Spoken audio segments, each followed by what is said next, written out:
A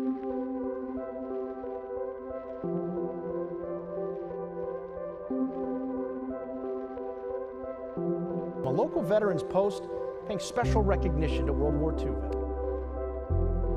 World War II veteran Ignatius DeGenero enlisted in the Army in 1943 as a private first class.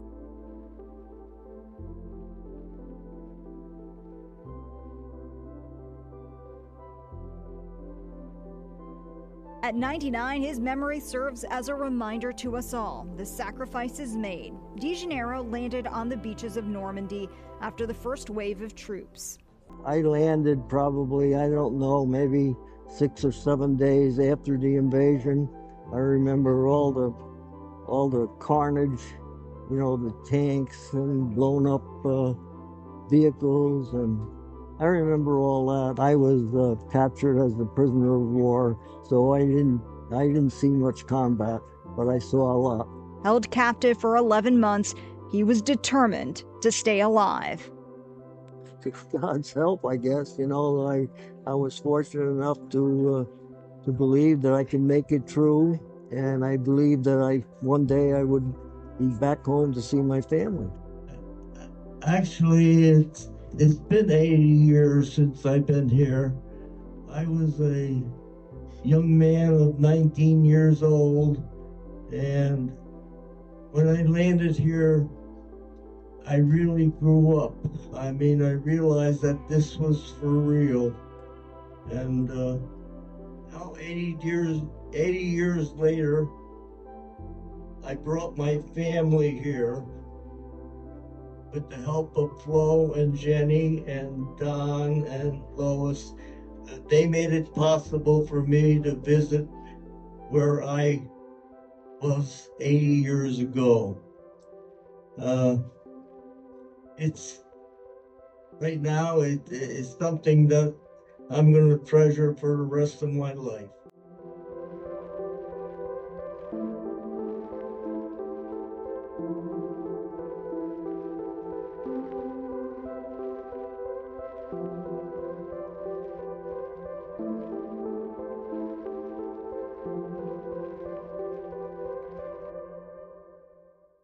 We ask for your peace and comfort for the families of our fallen soldiers, that your presence may bring healing and solace in their time of grief. Lord, guard our hearts and minds with your peace that transcends all understanding. Bless our nation and help us to live in a way that honors the sacrifices made for our freedom. Let us lift up a special prayer of gratitude and remembrance for our fallen hero, Ignatius DeGenero, and his family and loved ones. May his legacy of bravery and sacrifice inspire us to live with greater purpose and to cherish the freedoms we enjoy. Amen. Amen. I'd like to thank the DeGenero family, members of our military, Garrison members, and friends for being here today to celebrate the life and service of Ignatius DeGenero. For those of you who I've not met, my name is Joshua Hearn. I'm the current commander of C.R.A.B. Garrison 1954. Please be seated.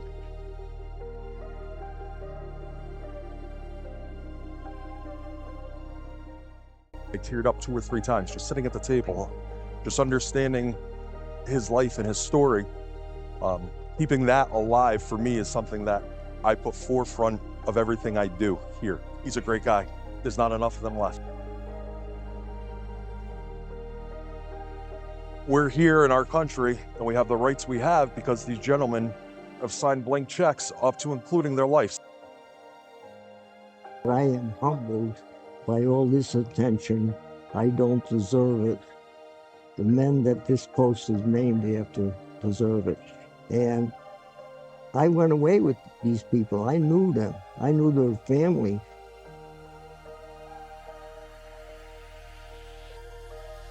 Today we have with us some very special folks from the DeGenero family and several members of the command team of the 2nd Infantry Division based in South Korea, who traveled quite some distance to honor and learn more about who he was, not just as a soldier, but as a father, family man, and friend.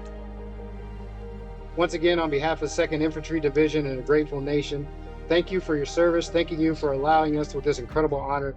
May God continue to bless the DeGenero family and this wonderful American community. Second to none.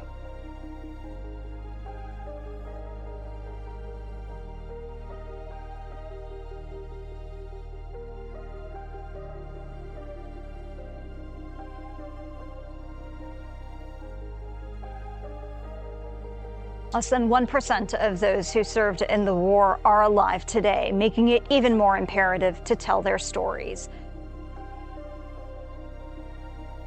Preserving a part of history for all to remember.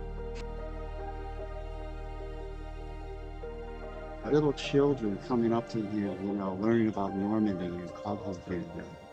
and sign my hat, sign my picture, sign my jacket. DeGenero, forever a part of the greatest generation, is hopeful for the future as we all take a moment to reflect on the past. I believe with all the advances in this country and everything else, the greatest generation is yet to come.